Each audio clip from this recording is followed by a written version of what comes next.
Hello, welcome today to part 3 of the true identity of the sons of God.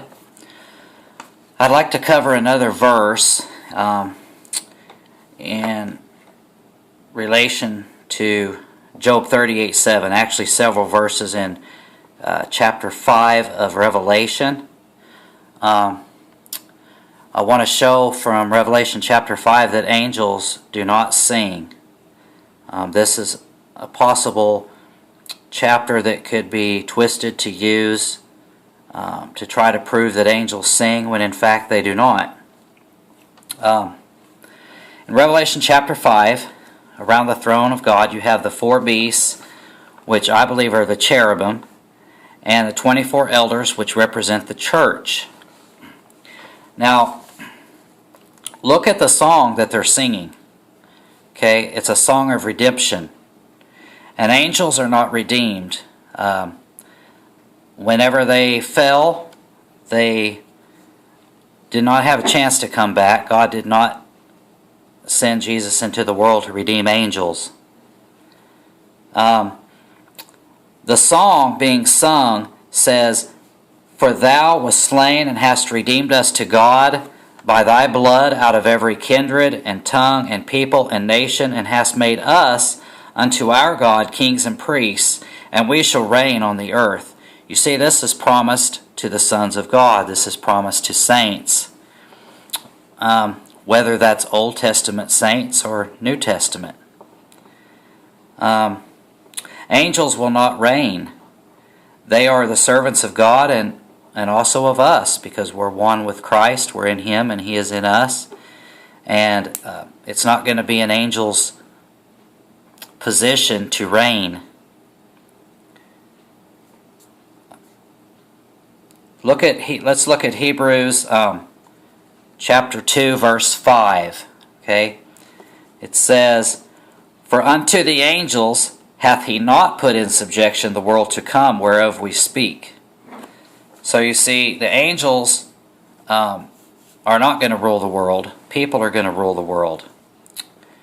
And also, looking at Revelation chapter 5 again, verse 11, it says, "I beheld, I heard the voice of many angels round about the throne, and the beasts and the elders." Then in verse 12 you go to it, and it says, "Saying with a loud voice, Worthy is the Lamb that was slain." Notice these angels say praises to God, not sing, just like in, I believe, Luke chapter 2. So they're not singing a song of redemption, and they don't sing because they do not have a soul. And so they're not able to sing. Now, a question comes up. Are the Old Testament saints the sons of God also? Well, the answer is actually found in whether or not we share in the same promises. You see, if we're the spiritual seed of Abraham and we are the sons of God, then Abraham is a son of God also. So, who are the sons of God in Job 38:7? They are all those who would be redeemed and adopted by the Lord God, from Adam down to the last one born during the millennial reign of Christ. God saw all His children in eternity past before any of us were created.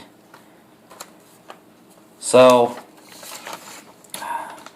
I'm not going to spend too much more time on this verse, although it might be interwoven with Job 1 and Job chapter 2 and some of Genesis chapter 6.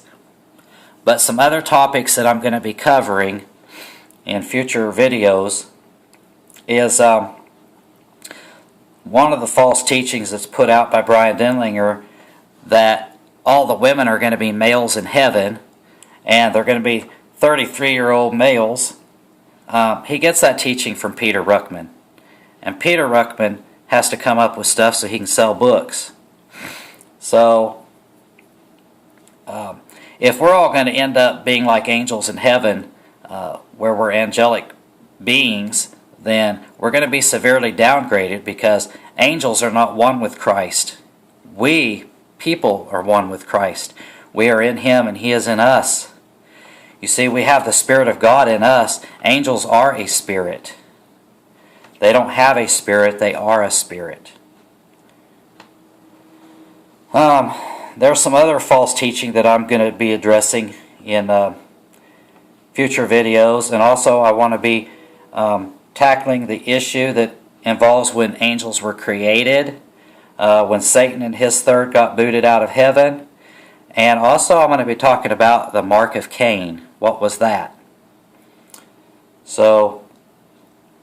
But in my next video I'm going to be covering Job chapter 1 verse 6 and Job chapter 2 verse 1. So thank you for listening.